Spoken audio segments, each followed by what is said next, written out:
Welcome, welcome, most welcome. Welcome. ধন্যবাদ সবাইকে, ধন্যবাদ। অনেক সুন্দর আলোচনা আজকে হলো। সবাই সুন্দর আলোচনা করছে, আমি শুনছিলাম।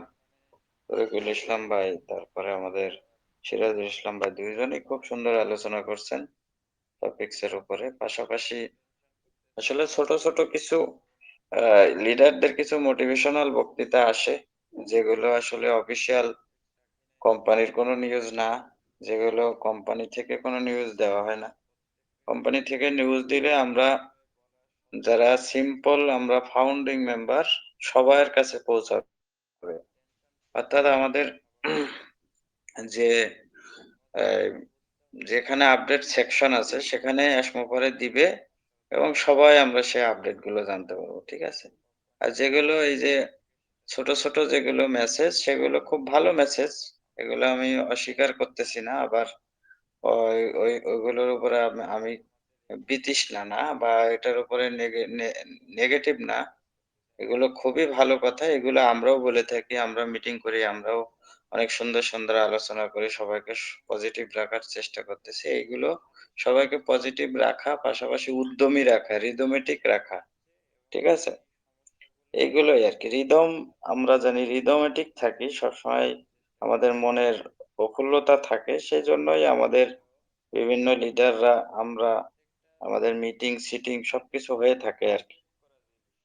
তো দেখা যাচ্ছে যে অনেকে এগুলোর উপর ভিত্তি করে একেবারে মনে করেন যে সবকিছু ছেড়ে ছুড়ে দিয়ে বসে থাকে, সেগুলো আবার খুব খারাপ। যদিও আমি যে আজকে সাবজেক্টটা রাখছি সেটা হচ্ছে যে নিজের প্রতি কনফিডেন্স রাখা, হ্যাঁ। তো কনফিডেন্স রাখতে হবে, আর কনফিডেন্স যদি থাকে কোনো কিছুর উপরে, তাহলে অন্য কোনো কাজ কিন্তু আর ভালো হয় না, এটাই স্বাভাবিক। যেমন আমি মনে করেন, আমার বহু ধরনের অপরচুনিটি আমার সামনে থাকে, সব সময় মনে করেন মূলার মতো, মূলা ঝুলানোর মতো থাকে আর কি। কিন্তু গ্রহণ করলেও ধরেন মনে চাইছে যে আজকে এই জিনিসটা গ্রহণ করি, একটু শুনি বুঝি, অনেক মুখরোচক, বাট তারপরও কেন যেন সেই কাজটা আর আমার দ্বারা হয় না। কেন হয় না জানেন? সেটা হচ্ছে আমার মন তো পড়ে আছে ভিক্টোরিয়া ইতিহাসের মধ্যে, অ্যাশের সাথে। আমার মনটা এখানে পড়ে আছে, আমাদের আব্দুল সোবহান মিটিং রুমের মধ্যে। মনটা পড়ে আছে এদিকে। আপনাদেরকে একদিন না দেখলে, একদিন আপনাদের সাথে কথা না বললে, মিটিং এ না আসতে পারলে, কেন জানি আর পেটের ভাত হজম হয় না, যেরকম একটা কথা আছে, সেরকমই একটা ব্যাপার স্যাপার হয়ে যায়, ঠিক আছে। তো এরকম আর কি আমার কাছে মনে হয়। তো যার কারণে, আমার কাছে এটা মনে হওয়ার কারণে আমি কিন্তু অন্য কোনো কাজে আমি কি করতে পারি না, মনোযোগ স্থাপন করতে পারি না। এই কারণে হয় না কাজ, কোনো কাজই আর হয় না।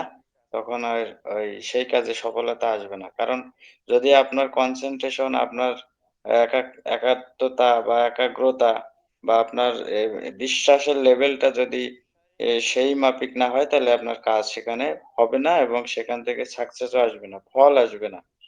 ঠিক আছে? আর সাকসেস যে বিষয়টা, সাকসেসের অনেক ধরনের ধরন আছে, সেটা আমাদের আ আ আমাদের এই অনেক স্যারই এখানে বলেছেন যে অনেক ধরনের সাকসেস আছে।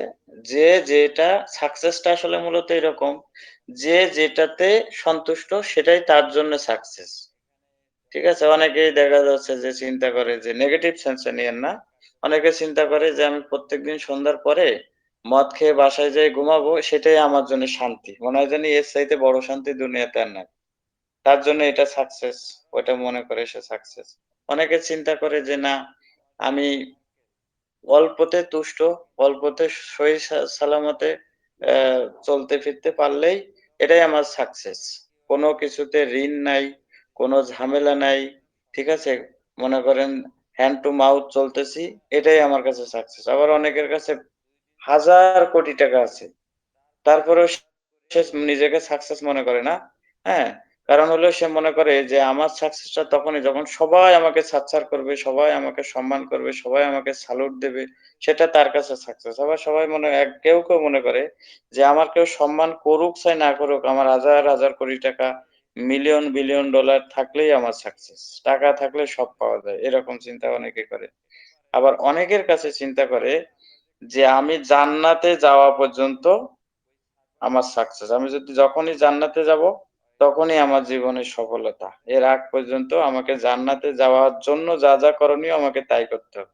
এটা ধর্মীয় দৃষ্টিকোণ থেকে যারা আমরা আছি, যারা আমরা ধর্মীয় চিন্তাভাবনা করি, যারা আমরা আখেরাতে বিশ্বাস করি, সৃষ্টিকর্তাকে বিশ্বাস করি, তাদের মনোভাব যে এই যে আমাকে অবশ্যই জান্নাতে যেতে হবে। আর জান্নাতে যাওয়াটাই হলো সাকসেস।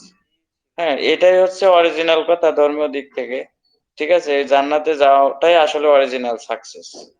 এর বাইরে ডানে বাঁয়ে কোনো কিছুতে সাকসেস আমি মনে করি না, আব্দুল সোবহান মনে করে না। কিন্তু পৃথিবী থেকে সহি সালামতে সম্মানের সাথে ইজ্জতের সাথে যাওয়াটা এটাও একটা সাকসেস। যদি আপনি সম্মানের সাথে ইজ্জতের সাথে ধর্মীয় নিয়ম নীতি মেনে ইমানের সাথে মরতে পারেন সেটাও একটা এক ধরনের সাকসেস। তাহলে দেন আপনার পরকালে হিসাব নিকাশ সহজ হবে, আপনার সবকিছু হবে, আপনি সাকসেস।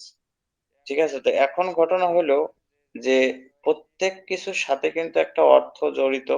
তারপরে আপনার টাইম ফ্রিডম, মানি ফ্রিডম এগুলো কিন্তু সাকসেসের একটা অংশ। কারণ কারণ হলো এগুলো ছাড়া কোনো কিছুতেই কিন্তু হয় না, কিছুই হয় না। কারণ আপনি ইবাদত করতে যাবেন সেখানেও টাকার ব্যাপার আছে, অর্থের ব্যাপার আছে। অর্থ থাকলেই ভালো ইবাদত করা যায়।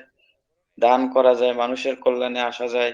ঠিক আছে? অন্যের কল্যাণে কাজ করা যায়। সেগুলোর মধ্যে আত্মতৃপ্তি আছে। সেখানে আপনার এই পুণ্যের কাজ মানে পুণ্য হয় এবং সেখানে সেটা সৃষ্টিকর্তাও পছন্দ করেন।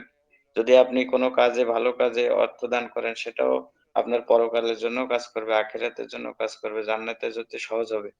সেইজন্য কল্যাণকর কাজ করা যায় এই করার জন্য যা, যা দরকার সেটার মধ্যে অর্থ একটা ব্যাপার। আবার আপনার অর্থ আছে কিন্তু অন্যের কল্যাণে আসলো না কিছু। তাহলে সেটা অর্থ অনর্থের মূল হবে। তো সেক্ষেত্রে অর্থ পাশাপাশি আপনার যদি সময় থাকে, টাইম ফ্রিডম থাকে তাহলে আবার আপনি দেখে শুনে বুঝে আপনি কিন্তু দিনের পথে কাজ করতে পারবেন। অর্থাৎ পরকালের জন্য অন্যের কল্যাণের জন্য কাজ করতে পারবেন। তখন আপনি অনেক সময় পাবেন, ইবাদত বন্দেগী করতে পারবেন, মানুষের সাথে মিশতে পারবেন, মানুষের কষ্টকে আপনি ধারণ করতে পারবেন, মানুষের কষ্ট হচ্ছে কিনা, কারোর কোনো বিপদ-আপদ হচ্ছে কিনা, ঠিক আছে? একজনের খোঁজ খবর নিতে পারবেন। কিন্তু যখন আপনি অর্থবিত্ত নাই, টাইম নাই, তো অর্থবিত্ত না থাকলে আপনি সবসময় বিজি থাকবেন। অর্থ কামানোর জন্য আপনি দৌড়াদৌড়ি করবেন। তখন আপনি সময় পাবেন কম। তখন আপনি এগুলো ভাবারও সময় পাবেন না। অনেক সময় দেখা যাচ্ছে যে আমরা যেমন মুসলিমরা ৫ ওয়াক্ত নামাজ পড়ি। দেখবেন যে দুপুরের নামাজ চলে গেছে আসরের সময়, আসরের নামাজ চলে গেছে মাগরিবের সময়, মাগরিবের নামাজে দেরি হয়ে গেছে। যদিও টাইমলি পড়লে সেটা ভালো। কিন্তু অনেক সময় এই যে মনে করেন যে একটা ব্যস্ত সময় চলে যাচ্ছে বিভিন্ন এক্টিভিটিজ এর মধ্য দিয়ে, তখন ইবাদতটাও অনেকটা ছুটে যাচ্ছে। আবার অনেকে তো দেখা যায় যে চিন্তা করে, "ধুর! আমার এই দুনিয়াতেই আমি ভালো থাকতে পারতেছি না, আমি এখন ইবাদত করব কি করে?" এরকমও অনেকে চিন্তা করে। নাউজুবিল্লাহ এগুলো চিন্তা না করাই ভালো। তো তারপরেও আমরা এই যে সাকসেস একেকজনের কাছে একেক রকম। যে তার মন থেকে ভালো নিজেকে ভালো ফিল করে সেটাই তার সাকসেস। তো এখন মনে করেন আমি মনে করি আমার জায়গা থেকে যে আমি ধরেন আজকে ২০২০ সাল থেকে এখন পর্যন্ত ধরেন এই কোম্পানির সাথে আছি। এখন এইটার প্রতি যে আমার একটা বিশ্বাস তৈরি হইছে এই ৫ বছরে এর সাথে থাইকে, তো এই বিশ্বাসটা আর অন্য কোনো জায়গায় কিন্তু জন্ম নিচ্ছে না। যখন এই বিশ্বাসটা অন্য জায়গায় জন্ম নিচ্ছে না, তখন আর কিন্তু অন্য কোনো কাজ আমার জন্যে আর ভালো আগাচ্ছে না বা ফিল করতেছি না বা করতে পারতেছি না বা সেখান থেকে সাকসেস আমি নিজেই তো আশা করতেছি না। তাহলে আমার সাকসেস অন্য জায়গা থেকে আসবে কি করে? সে কারণে আমরা যারা বসে আছি, আমরা যারা এখান থেকে টাকা চাই, আমরা যারা অনেকে চিন্তা করি যে আমাদের টাকা দিবেন তাই আমাদের সাকসেস। আদারওয়াইজ আমি অনেকের সাথে আমি নিজেই ব্যক্তিগতভাবে কথা বলেছি। কিন্তু আমি কাউকে কখনো হার্ট করে কথা বলি নাই। কিন্তু আমার যে একটা নিজের যে একটা আ শিক্ষা এখান থেকে পাইছি অর্থাৎ নিজে যেটা রিয়ালাইজ করছি সেটা আমি আপনাদের শেয়ার করি। সেটা হলো দেখেন যে আমাদের কাছে মনে হয় ফিলটা এরকম যে স্মোকারে যদি আমাদের টাকা না দেয়, তাহলে আমাদের জীবনের ১৬ আনাই বৃথা। কারণ কি? কারণ হলো যে অনেকের বয়স আমি দেখেছি যে ৫০ হয়ে গেছে। ঠিক আছে? এখন ৫০ হয়ে গেছে তাদের জীবনের মেক্সিমাম সময় কিন্তু সে সাকসেস এর পিছনে দৌড়াইছে বিভিন্ন জায়গায়। বিভিন্ন কোম্পানিতে, বিভিন্ন চাকরি, বিভিন্ন তার জীবনের অনেক কিছু করে না মানুষ সেগুলো করছে। যা এ যাবৎকালের কাজ। করার পরেও তারা কিন্তু সাকসেস হইতে পারে নাই। ঠিক আছে? এখন অ্যাশমোভারেকে আমরা ১০,০০০ এবং ১৫,০০০, ৳২৫,০০০ দিছি। দিয়ে আমরা একেবারে মানে বসে আছি যে আমাদের অ্যাশমোভারে টাকা দেবে, দেন আমরা এখান থেকে কোটি, কোটি টাকার মালিক হবে। কেউ স্বপ্ন দেখতেছে যে আমার এখানে একটা ৫ তলা বাড়ি করব। সেখানে বিশাল একটা জায়গা কিনবো, সেখানে ৫ তলা বাড়ি করব। ঠিক আছে? সামনে বিশাল পুকুর বানাবো। তারপরে পুকুর পাড়ে অনেক ফুল গাছ-টাছ লাগাবো। তারপরে পাশাপাশি আবার কিছু মনে করেন যে দুধ দেয় এরকম গাভী পুষবো। ঠিক আছে? বা এক এক জায়গায় এরকম জায়গা করব। সেখান থেকে সদ্যোজাত দুধ বের হবে এবং আমরা সেই দুধ পান করব। পাশাপাশি আমাদের আঙিনায় কিছু ফল গাছ-টাছ লাগাবো, ফুল গাছ লাগাবো, ফল হবে সেগুলো আমরা খাবো। পাশাপাশি আমরা মনে করেন লাক্সারিয়াস একটা লাইফ লিড করব। তারপরে মনে করেন সুইজারল্যান্ড যাবো, তারপরে ইউরোপে যাবো, আমেরিকা যাবো, বিভিন্ন দেশে ঘুরবো। এরকম স্বপ্ন কিন্তু আমরা অনেকে দেখছি এবং স্বপ্নটা অনেক বড় হইছে। এটা সত্যি। অ্যাসমো করে আমাদের এরকম স্বপ্ন দেখাইছে এবং আমরা স্বপ্ন দেখতে শিখছি, বড় হইছি। সব ঠিক আছে। কিন্তু প্রত্যেকটা সাকসেস এর পেছনে কিছু বেসিক কিছু গুণ থাকার দরকার আছে। বেসিক গুণ, পাশাপাশি সেই অনুযায়ী এক্টিভিটিস, সেই অনুযায়ী নিজেকে তৈরি করা, সেই অনুযায়ী আমাদেরকে ডেভেলপমেন্ট করা এবং সেই আমাদের সিদ্ধান্ত ঠিক আছে কিনা এই যাচাই-বাছাই করা সবকিছু মিলে আমি কি সাকসেস এর যোগ্য কিনা? ঠিক আছে? যেরকম সাকসেস এর যোগ্য আমি সেরকম স্বপ্ন দেখতেছি কিনা? বা স্বপ্ন আমি বড় দেখলাম কিন্তু সেই অনুযায়ী নিজেকে ডেভেলপ করতেছি কিনা? এই সমস্ত চিন্তাভাবনা কিন্তু কারো মাথায় নাই। সেটা হচ্ছে যে 10:30 বাজবে, আব্দুল সুবহান স্যার কথা বলবে, ওইটুকু শুনলেই আমাদের সাকসেস। এরকম চিন্তাভাবনা করতেছি। আবার চিন্তা করতেছি যে শুধু আমরা এটুকু জানলেই হইছে কোম্পানি কবে ওপেন হবে। তারপরে আমাদের টাকা দেবে কিনা। আবার দেখা যাচ্ছে কেউ বিভিন্ন মিটিং এ যেয়ে শুনতে চেষ্টা করতেছি যে উম আ আসলে আমাদের মানে 7 ডিজিট দেবে না 6 ডিজিট দেবে না 4 ডিজিট দেবে না কি না এমনি স্যার আসবে না কারণ এত বড় কোম্পানি। এটা তো আবার অনেকে চিন্তা করতেছে যে আমাদের তো একটা দেবে কি জানি কয়? ওটার এই যে এই ভর্তুকি দেবে। অর্থাৎ আমরা যে এতদিন কাজ করি নাই, কিছুই করি নাই, আমাদের টাকা দেয় নাই। ৳২৫,০০০ র বিনিময়ে আমাদের অন্তত মিনিমাম আমাদের ৮, ১০,০০০, $২০,০০০ আমাদের দেবে। ৳২৫,০০০ দিছি। ৫ বছর আগে আমাদের $২০,০০০ ভর্তুকি দেবে কোম্পানি। এরকম অনেকে মেসেজ-টেসেজ দিয়ে আমাদেরকে তো বিশালভাবে একটা করছে। আসলে এটা আমরা যাচাই-বাছাই করি না। নিজে থেকে ফিল করি না যে আসলে $২৫,০০০ এ বাংলায় টাকা হয় কত? ঠিক আছে? এই $২৫,০০০ যে আমাদের দেবে, $২০,০০০ যে আমাদের দেবে, আর যে ব্যক্তি আমাদের বলতেছে, আর আসলে আমাদের দিলে এই কোম্পানির কত টাকা থাকা লাগবে, কত টাকা আর্নিং করা লাগবে, এগুলো আসলে কি পাগলের প্রলাপ? নাকি অরিজিনাল কথাবার্তা? নাকি কি? আমরা এগুলো একটু রিয়ালাইজ করি না। এই জায়গায় আমাদের মানসিকতার ডেভেলপমেন্ট করি না। শুধু আমাদের দেবে কইছে কেন? এটা আমাদের দিতেই হবে আর দেবেই দেবে এরকম বিশ্বাস স্থাপন। বিশ্বাস আমরা করব কিন্তু বিশ্বাসের তো একটা জায়গা থাকা লাগবে।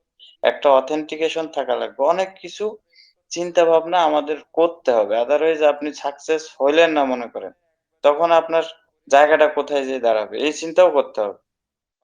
এইজন্য সব মনে চিন্তা করে আপনাদের সে অনুযায়ী আমাদেরকে ডেভেলপ হতে হবে। আদারওয়াইজ অনেক প্রবলেম সামনে আছে। ঠিক আছে? যেমন আমাদের বলছে যে ২৫ জনের সার্কেল করতে হবে। এখন আমি আ এখানে এসে আবার অনেকে আমার কাছে বলতেছে, "স্যার আমার তো কেউই নাই।" ঠিক আছে? তখন আমার বলতে মন চায় যে, "আপনার কেউ নাই তাহলে আপনি মরেন না কেন? কারণ আপনার জন্য তো কেউ কান্নাকাটিও করবে না। সুতরাং পৃথিবীতে থাইকেই বা লাভ কি?" ঠিক আছে? তো এইজন্য আপনি এই কোয়ালিটি অর্জন করেন নাই যে আপনি কারো সাথে চলেন না। আপনি আপনার তো অন্তত ওই যে কি জানি কয়? অনেকে ইলেকশনে দাঁড়ালে বলে যে আপনার অন্তত কেউ ভোট না দিলেও আমার ওয়াইফ তো আমারে ভোটটা দেবে। ঠিক আছে? তো এখন আপনার কেউ নাই, আমার কেউ নাই। এই কথাটা শুনতেও তো ভাই ভাল লাগে না। আগে না হয় শুনতাম যে ভাই সুযোগ ছিল না সুযোগ ছিল না যে মনে করেন টাইম শেষ হয়ে গেছে, ফাউন্ডিং মেম্বার আর নেওয়া হয় নাই। পেন্ডিং ফাউন্ডার থেকে নিছি ধরেন। সেটা একটা হিসাব আছে। সেটা ধরেন মানে কথাবার্তা মনে করেন যে শুনতেছিলাম সেটা ঠিক আছে ওদের সুযোগ ছিল না নিয়েছে পেন্ডিং ফাউন্ডার থেকে। কিন্তু এখন কি সেই সুযোগটা আছে? বরঞ্চ সামনে দিন যাচ্ছে আর এই সুযোগটা উন্মুক্ত হচ্ছে। আরো সুযোগটা বাড়তেছে। সুতরাং এখন নিজেদেরকে ডেভেলপ করা ছাড়া আর কোনো গতিই নাই। মানে আর কোনো রাস্তা নাই। সুতরাং আপনি কথা বলবেন না, নিজের উন্নতি করবেন না, নিজে সামনে আগায় আসবেন না। ঠিক আছে? সবসময় এই নিজেকে পিছনের দিকে নিয়ে যাবেন। তাহলে তো আপনার সাকসেস বাড়িয়ে এনে কেউ দিয়ে যাবে না। তাহলে দেবে না কেন? যদি আপনি নিজেকে পিছন দিকে নিয়ে যান, তাহলে আপনাকে সাকসেস দেবে না কেন? কারণ অর্থ অনর্থের মূল হবে। আপনাকে টাকা দিলে আপনি বাজে খরচ করবেন। আপনি ওই টাকা আপনি মানুষের কল্যাণে খরচ করবেন না। ঠিক আছে? আপনি নিজেও খাবেন না, কারোর খাওয়াবেনও না। কারণ আপনি তো হাড়কিপ্টা। ঠিক আছে? ওই হিসাব করে মনে করেন যে হাড়কিপ্টা কেন বললাম? কারণ হাড়কিপ্টা এই কারণেই, কারণ আপনি আল্লাহ তাআলা আপনাকে জ্ঞান দিছে, বুদ্ধি দিছে, বিবেক দিছে। আপনি সামনে অ্যাডভান্স হবেন, নিজের কোয়ালিটি বিল্ড আপ করবেন। কিন্তু কোন কিছুই আপনি করেন না। ঠিক আছে? মনে করেন জুতা ক্ষয় হয়ে যাবে যে বলে যে আপনি বগল ডাবাই করে জুতা নিয়ে খালি পায়ে হাঁটেন, তাহলে এটা কার দোষ? এটা তো মনে করেন যে আর কারোর কিছু বলার থাকে না। এইজন্য আমাদের ডেভেলপমেন্ট করতে হবে। অ্যাশ মুভারে একবার ভুল করছে। তাই বলে কি সে সেই ভুলের পিছনে দৌড়াচ্ছে বা সে কি হেরে গেছে বা সে কি মনে করতেছে যে দূর এখানেই থাক, আর সামনে যাব না, এখানেই সব শেষ। ভাইরে বাপুরে আমাকে ক্ষমা করে দে। এ কথা বলতে পারত। বলে তিনি থেমে যেতে পারতেন।